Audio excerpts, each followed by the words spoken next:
This is the Queen of Hearts, the woman with the worst temper in the world. If anyone dares to defy her orders, their fate will be absolutely miserable. The frog steward just took a taste of her strawberry jam and was immediately dragged away to be made into spicy bullfrog, and she even ordered all his descendants to be killed. At her command, the fat-headed fish hurriedly handed her a glass of fresh juice. Then the big fat pig rushed over to serve as her footrest.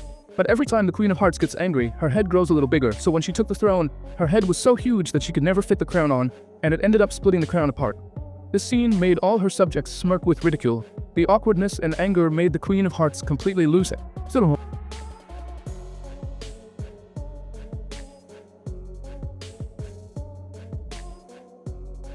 How the Queen of Hearts treated her own people. It was obvious she was unfit to be king, so the king immediately decided to let her younger sister, the White Princess, inherit the throne instead. This completely infuriated the Queen of Hearts, and her head grew even bigger. But the Queen of Hearts didn't always have such a bad temper. She used to be a very likable little girl. One day, however, her younger sister snuck into her room to steal some food and kicked all the cookie crumbs under her bed. Their mother caught them, but the younger sister refused to admit it and insisted she hadn't eaten anything. At that point, their mother was convinced it was the older sister who had stolen the cookies, so in a fit of anger, the older sister ran away from home. But because the roads were slippery from the snow, she accidentally slipped and hit her head on a rock, which is how her head ended up the way it is now. Now that she was grown up, the White Queen fully understood the pain she had caused her sister. She decided to apologize, so she ran after her sister, called out to her, and admitted her mistake. When the Red Queen heard the White Queen's apology, she cried and let go of her resentment. The Red Queen and White Queen hugged, settling their conflict.